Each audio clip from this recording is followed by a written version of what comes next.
Welcome to the Riff. Today, Jeremy sits down with the man, Don Mann. They get to walk through Don's story and how he found hope. We hope today is helpful. Thanks for listening.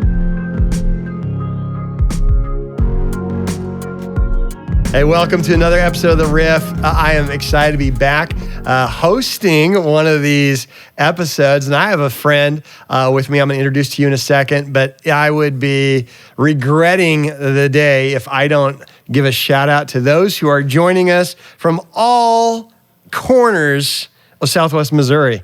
And so thanks for taking the time to listen. I know I listen on speed 1.5. It's about the same length of a drive to work for me. And so I sound like Alvin the Chipmunk when I do that. But however you listen, wherever you listen, good to have you here. As always, you got a question, you got a thought, email us. We'd love to hear what's going on, hear a little bit about your story or how this is impacting your life as we share our stories. But today I'm with my friend Don Mann. Don, welcome to the Riff. Thanks for having me. I was super excited to get the text. Oh, I'm excited. Well, we've known each other for a while. We've worked together. We've gone to church together. I'm not exactly sure how long have you been around North Point? Probably even before me. 12-ish years, yeah. Yeah. So all I know about North Point is you've always been there because, you know, you've always been there as long as I have. So 12 years at North Point. Tell us a little bit about kind of the different things you've been involved with at North Point in the 12 years. Well, it started with just having the courage to check out a new church, one that was, kind of controversial in the city. We're edgy. It was very edgy. I went and I remember. What do you mean by that? You were thinking, okay, what did you heard? What were the rumors? What were your fears? I heard it was like a rock concert, like a church service, like a rock concert. I'm like, what? Oh, we could check that out, right? Yeah. So, and then I walked out that day. I literally called somebody and said, that was like a concert for Jesus. that was in the early days of North Point where they still had like lasers and lots of LEDs and smoke and helicopters. I've heard about it. Yeah. It was pretty intense. That's awesome. But you obviously there was something there that drew you in, huh? Yeah. I think underneath all that was just a sense of welcomeness. They were focused on glad you were there. I can't tell you how many times I heard that day. Hey, glad you're here. Yeah. And when people are glad that you're there, man, that's big. That's big. Yeah. So that was a rough time in my life when I stepped into that. So no, I want to dive into that. So we're going to dive into that because you've got a story I want our people to hear. So you come into this. Before we get into this, let's dive into some more of what you've been involved in. So you come into this going through a rough time and wondering, I just want to come on and observe. But somehow you didn't stay there. How did you get to a spot where you started getting involved, and what did you get involved in? I went in 2010. It was kind of like a taster. I dipped my toes in the water, and I knew it was significant. But the challenges in my life were overpowering at that time, and so I went through the challenges. But when I came back to North Point, I started volunteering. Went to men's prayer. And Tuesday morning, 6:30, Springfield campus. Yes, and got asked to help volunteer doing some painting projects in the building. So I was like, I got some time on my hands. So we're both painters. I didn't know that. I'm not a painter. I'm a volunteer painter. Okay. I think it's a different category. Well, I've never been paid either for painting. Yeah. But yeah. So you started volunteering painting. Started volunteering, and then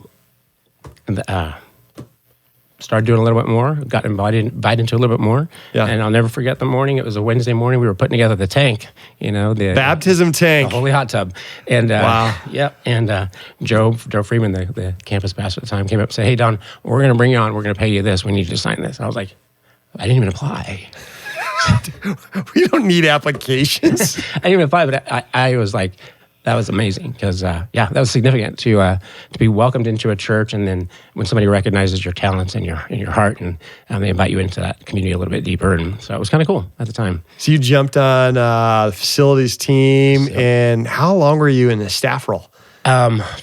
3 years. 3 years. 2018 to 2021, yeah. And so you've seen almost every crevice of North Point and Dream Center and whatnot. And then since then, you've started your own business. Tell us a little bit about what you're doing now. I did. It's called Your Best Clean of Springfield. Your Best Clean. Yep. Your Best Clean of Springfield, because cleaning is a subjective term. Okay. Your best clean. My wife says the same thing. Yes. Yeah, it's my wife too. See, my best clean is not her best clean. Yeah. So usually I clean and then she gives it the best. So Yeah. I'm just the clean part. She's the best. I'm in the dress rehearsal. Yeah. So we decided to call it Your Best Clean of Springfield because our slogan is we make cleaning our priority so that customer service can be yours.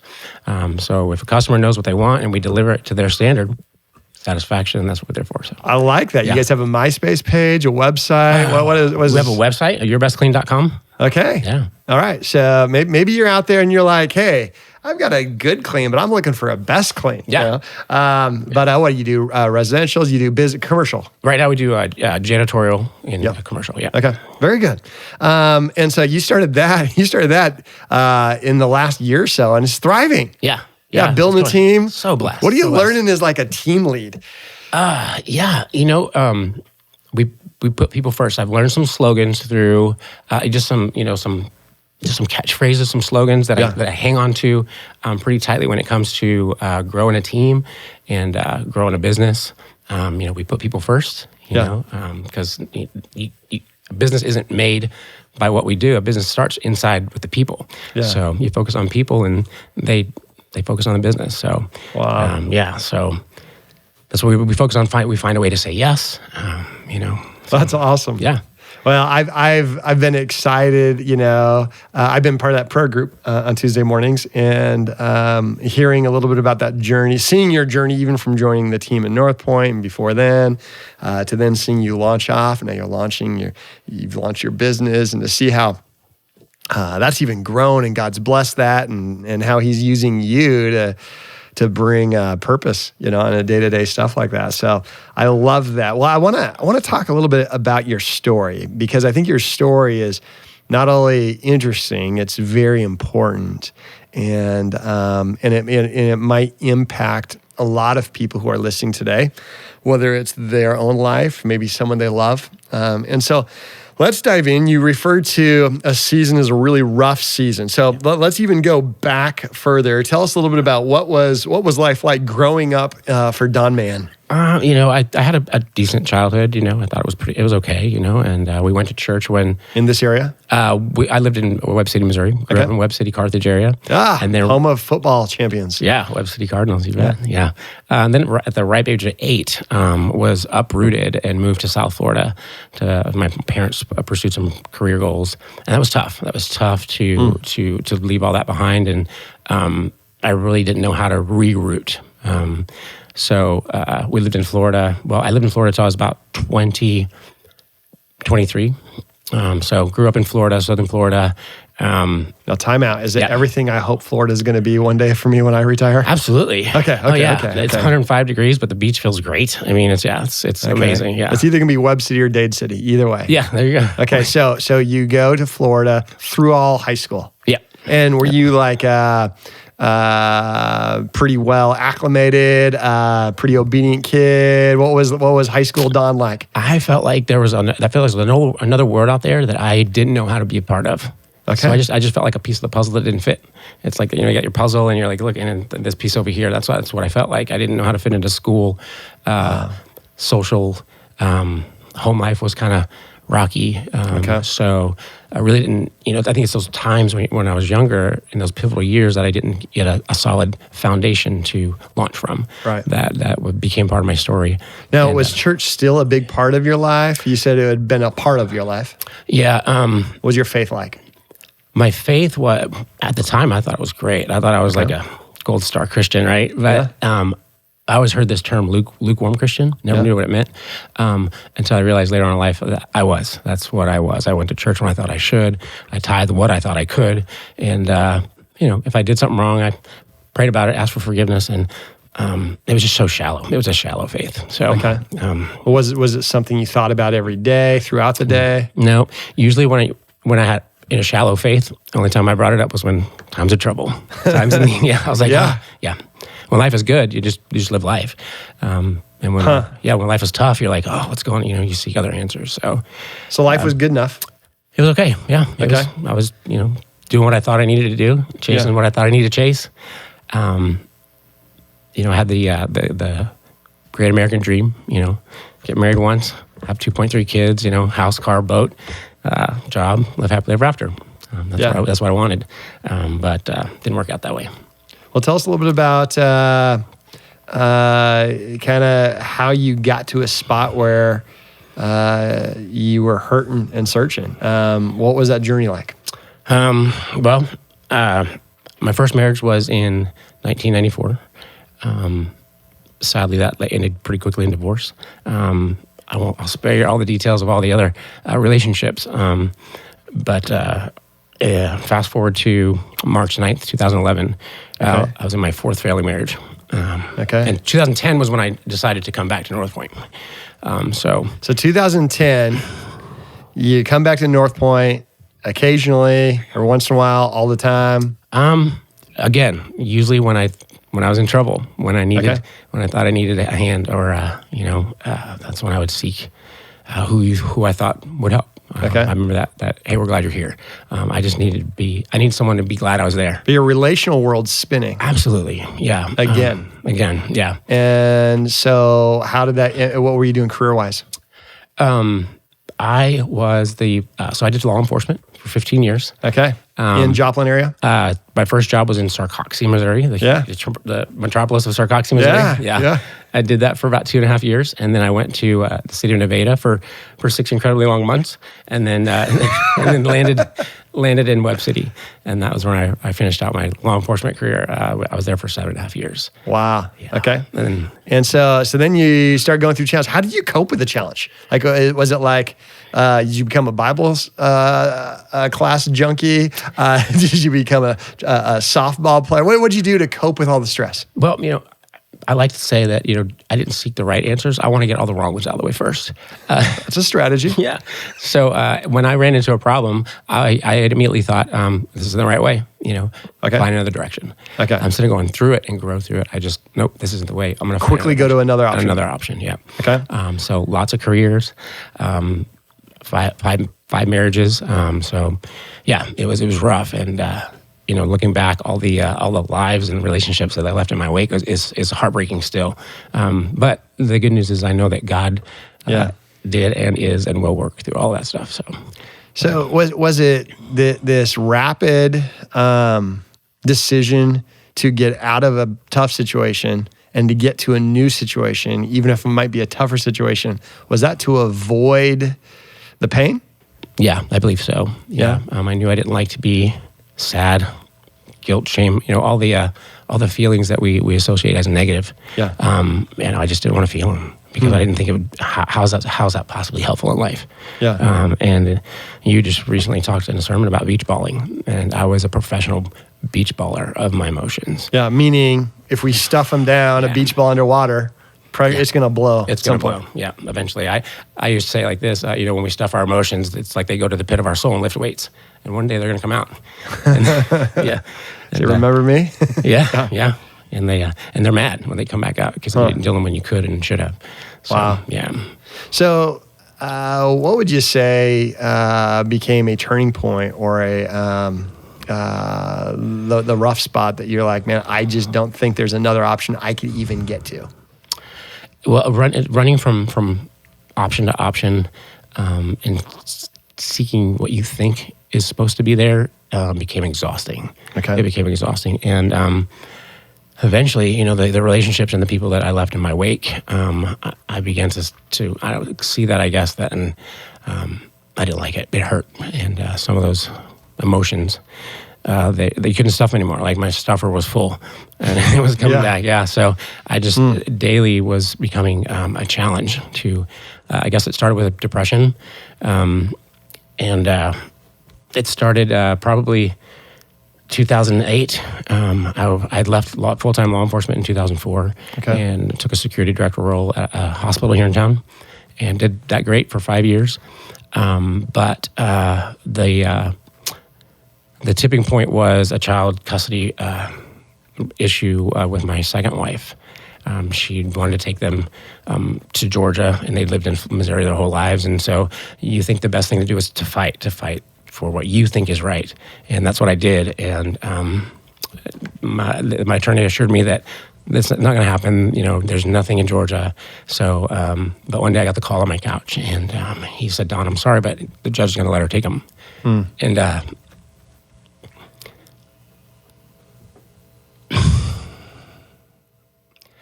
never forget that day. I stayed on that couch for 3 days. I didn't want to be a part-time father when I got a divorce, Yeah. And now I'm having to face being a part-time father. Wow. And my kids meant a lot to me. As much chaos and trouble and yuckiness that I was in, I love my kids with all my heart. So, and that was tough. And did you have a community around you to turn to at that point? With having shallow relationships my whole life, there were people that were there for me. Okay. But I didn't know how to lean into them. Yeah.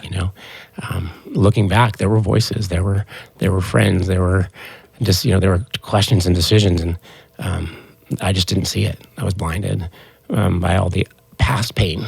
I went to a retreat with my daughter a few years ago, and they told us, the best thing you can do for your kids is to heal your wounds, because no matter what you think, how you've gotten over them, you're going to leak all into their lives unless you heal your wounds. Wow. Yeah. Okay, so I'm a parent, so I'm processing this. So I'm trying to host this as I also process. Yeah. So my untreated wounds will show up in the way I parent. Yeah, they fester, right? And will impact the ones I love the most. Yep. So I don't like that fact. I didn't either. So when you were going through this though, you didn't have that. Were you like seeking counseling? Were you open to that, or was that a normative part of your life? Counseling to me was always something that was like a rescue mission. You didn't think you needed rescued yet? Yeah, that was it. Looking back, I knew I did. Absolutely. I needed a life preserver. But at the time, I'm like, nah, I got this. So what were substances a big issue of your life at that point? Like, how did you cope on that? Well, for many years, I drank socially, a beer at the barbecue on the weekends or something like that. But once I started experiencing the depression and the pain and all the other past pain came out, I found out real quick that alcohol is a great emotion suppressor. Yeah. So I didn't dive in head first, I didn't go all in, but it started with just getting a 6-pack after work, and then it became more and more. And then, because of my home life and my lack of home life and lack of personal life, doing the inside work, that reflected in my job eventually, and ended up losing my job at the hospital. Did you feel at the time that you had a drinking problem? No. No problem at all drinking. I didn't have a problem at all drinking, but I didn't wake up and drink, Right. I would just go home and drink. Okay. But, when you're not resetting and resting and focusing and growing at home, you can't expect that to just show up magically at 8 o'clock in the morning when you punch the clock. That's not the way life works. So when you lost that job, did that fix the problem? Miraculously, no.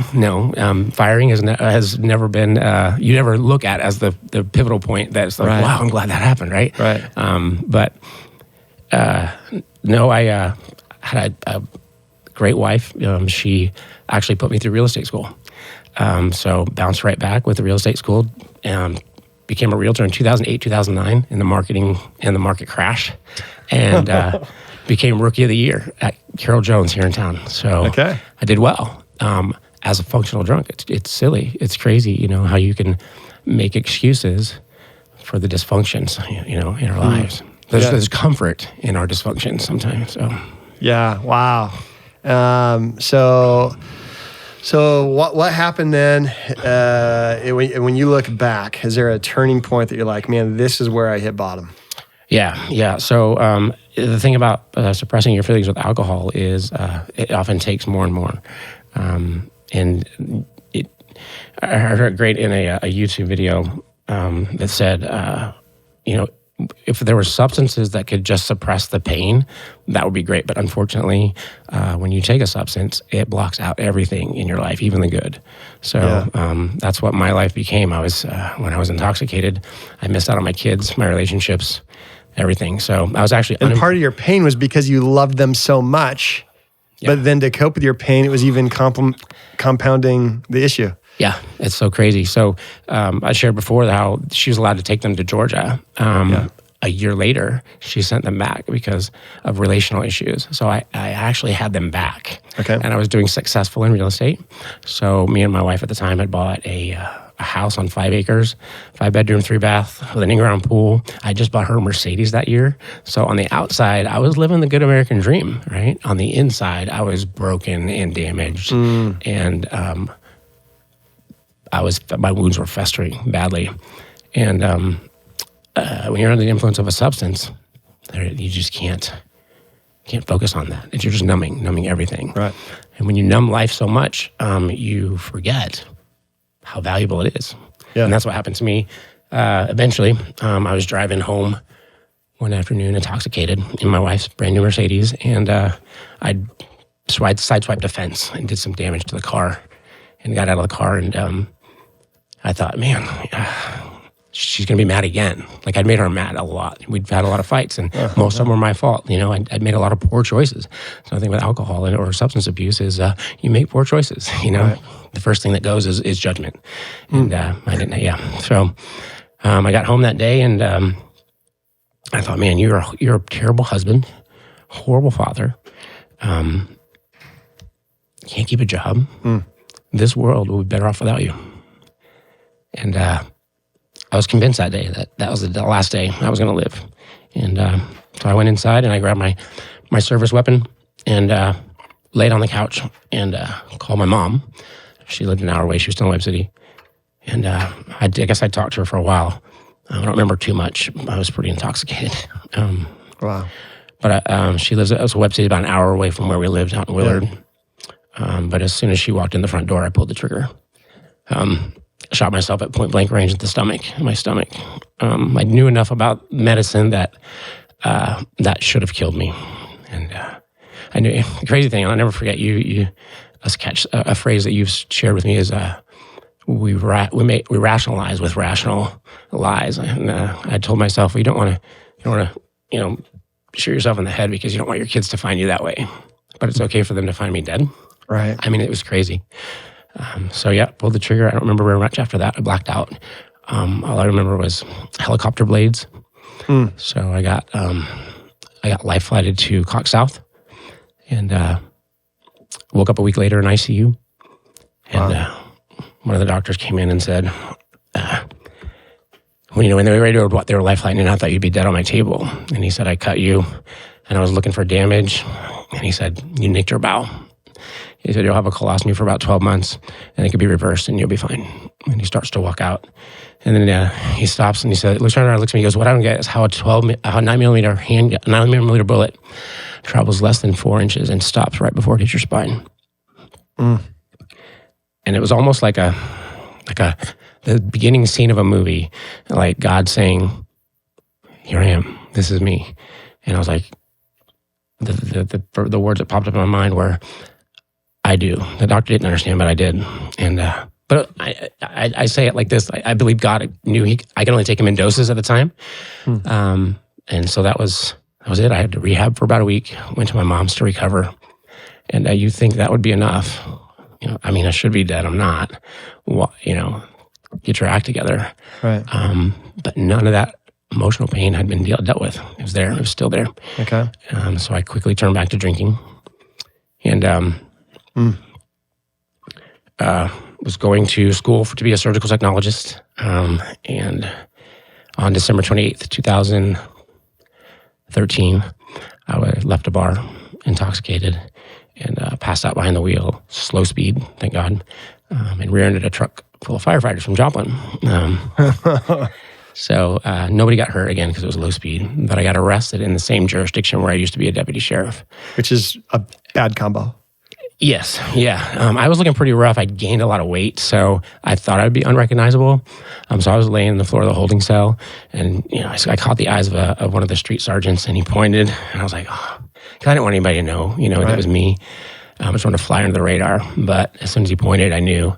So when they knew who I was, I got put into protective custody. It's crazy how criminals don't like cops, ex-cops. So so protective custody in a cell by myself. 23 hours a day. I'd get let out about an hour a day probably usually 2, 3 o'clock in the morning to take a cold shower and to have death threats screamed at me. So it was kind of fun. Not really. Yeah. No. Wow. Couldn't call anybody. You have a collect call phone, but you can't call anybody at 2, 3 o'clock in the morning. I had nothing but me, the thoughts in my head, and the miracle that happened a few weeks prior, or a couple of years before that, yeah. So, have you ever seen the movies where the guy comes around with a book cart? Oh, yeah. Yeah. Shawshank. It's real. It's true. Yeah. So the guy was coming around with a book cart, and I hated to read. I've always been a disciplined reader, and I hated it. Okay. But in jail, that's all you have to do. Okay. And so that's what I did. I read 52 books in 7 months. So, yeah. But he came by one day and he said, "Hey man, you want a book?" And I was like, "Give me the smallest one you got." And so he handed me this little book, about 300 pages, called The Shack. Yeah. And it's a slow starter. Even the movie was a slow starter. And so I'm like, man, what's this all about? But I don't want to spoil it for anybody, but it's about a guy. They've had 15 years. Yeah. It's on them. Yeah. But in the middle of the book, he's talking to an angel, and he said, he's got 2 kids left, and she says, "Mac, you've got 2 kids left. Which one are you going to save?" And he's like, "I can't choose. I love them both." And she's like, "Nope, you can only choose one." And he starts to cry and break down. And she said, he says, "I can't choose. I love them both." And she says, "Neither can God." And basically what she was saying was that God loved him and the guy that committed this horrible crime to his daughter. And I dropped the book on the bunk, and I was like, wait a minute. And you mean after all that I've done, after all that I haven't done, all the mistakes, the horrible person that knew that March 9th, 2011 was going to be my last day alive, God loves me as much as he loves, I don't know, whoever the holiest person you can think of, Right. And I was like, wow, I can't imagine that, but I know I want it. Wow. And that was the day I said, "God, this is your life anyway. Yeah. Take it and do what you will." And that was when I fully surrendered in that cell that day. And I didn't get zapped and released, and life has been grand. That's not the way it works. But a few months later, I'd cut all my ties with my family. But out of the blue, the jailer comes in and says, "Hey man, get your stuff. You're bonding out." And I said, "Who's bonding me out?" Because I had a pretty high bond. And he said, "Your brother's bonding you out." And this is the miracle of God, how he works in and through people that claim not to believe in him. My brother's been a self-proclaimed atheist just because of the stuff that happened in our childhood. So I get in the car and I said, "Why did you bail me out?" And he said, "It's a loan, you're paying it back." And that's it. So moved back to Springfield. That happened in 2014 was when I got bailed out. Moved back to Springfield. I actually lived at Victory Mission Homeless Shelter. Did you really? Yep. And for 4 months, thought about applying for disability because, I just didn't know what I had to offer the world. Actually started the process. And the second time crossing the threshold at North Point, 2014, was pretty awesome. I sat in the car in the parking lot for about 20 minutes. And I was scared. I was scared of all that. I knew there was no judgment from before, but it was, I thought everybody knew it happened with my wife and my kids and all my choices. You just think that. And, but I finally got the courage up and I walked in, and first person I saw was Ashley Eisminger. And she said, "Don, good to see you. So glad you're back." She remembered you from earlier. Yeah, she did. Wow. Yeah. And that was the no turning back point, 2014. So, yeah, and I learned some pretty pivotal things along the way. Over 8 years ago, yeah, is when I'm surrendering, and that's really about the time I began to know you.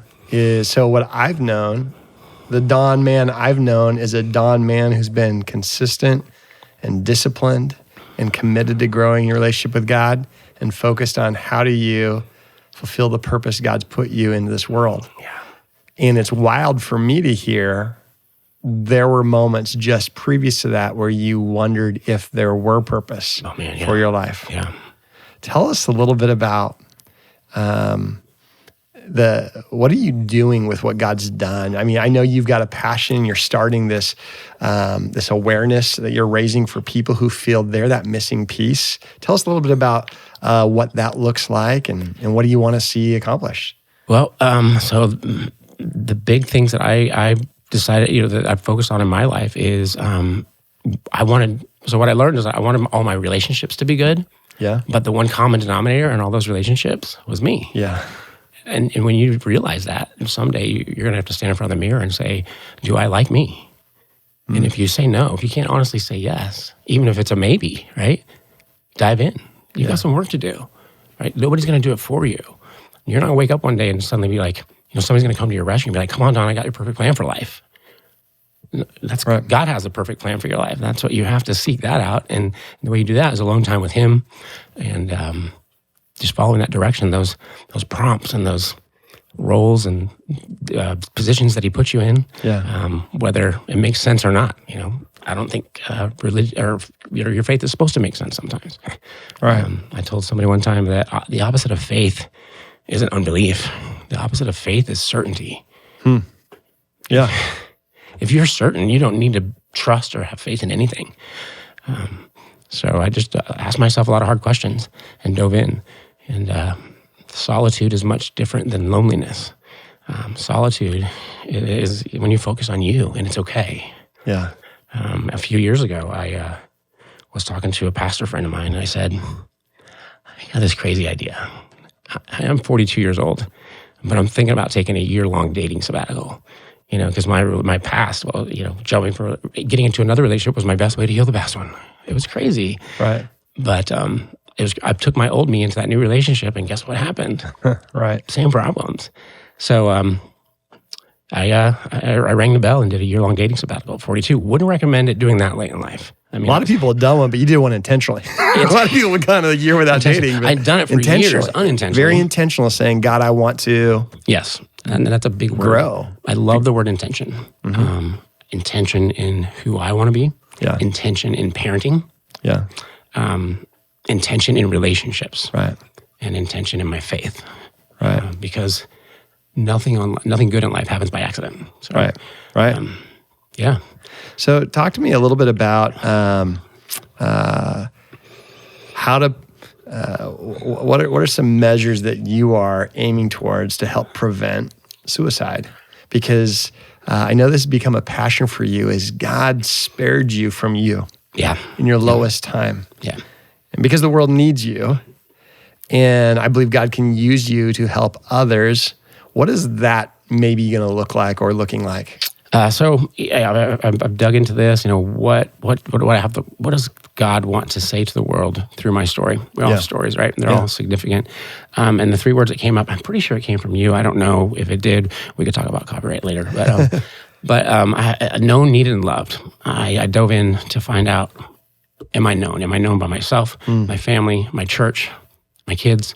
And then needed. Am I needed in the world? In all those situations, and then loved. And then once you find out you are absolutely known, you're absolutely needed, and you're absolutely loved, that the perspective that gives you to not just pursue, but put the pedal to the floor and chase that purpose in front of you. And that's my goal. What breaks my heart is teen suicide. Yeah. Man, when children take their own lives because of what seems insignificant to us is their world. Breaking a TV or a video game or getting bullied at school. Right. That breaks my heart. And my goal and my mission is to empower youth to live in their truth, right? God made us who we are. And I remember an old picture in childhood, I used to say it was a little fruffly old girl. She was dirt on her face. And it said, God don't make no junk. Mm-hmm. And I'm like, that's so true. Yeah. But that's where our kids are losing their purpose and using their desire to thrive in life is maybe I am just a pimply faced kid that doesn't belong, and that's just not true. My mission is to let every child and every kid know that they, another Jeremy Johnson quote, you're made on purpose, with purpose, and for purpose. And not only... Rick Warren might have inspired me there you go. by saying the exact same thing before I did, but let's go with me. You told me if I say it twice and quote the person, then I can use it on my own, right? So That's it. So, yeah, and we just tell them, the best way we can, can let them know that they have a purpose is to teach them how to live from approval, love them intentionally, who they are. I say that, what I did before as a parent was I tried to steer my child. I tried to direct them and guide them in the way I thought they should go. Well, that's not, God created them. I didn't create them. God has a plan for them. My plan may be insignificant. So I started to live the life of being the best detective about my child. Who are you? What do you like? What are your desires? What breaks your heart? And then through that, I encourage them to live their truth. Yeah. And when they live, then they have the courage to live from the approval of home and friends and family. And they don't have to live for approval from the world. Right. Because the world won't give it. It's scary when a kid goes to school hungry for approval. You'll end up getting it by forfeiting a lot of things you don't want to. Yeah. Or you'll end up not being able to get it and feel like you're missing something. And the truth is, it doesn't end, obviously your story doesn't end at school. Yep. But that's certainly where probably a lot of us first start wrestling with it. Now, I don't know if I'm getting ahead of where even God's story is for you.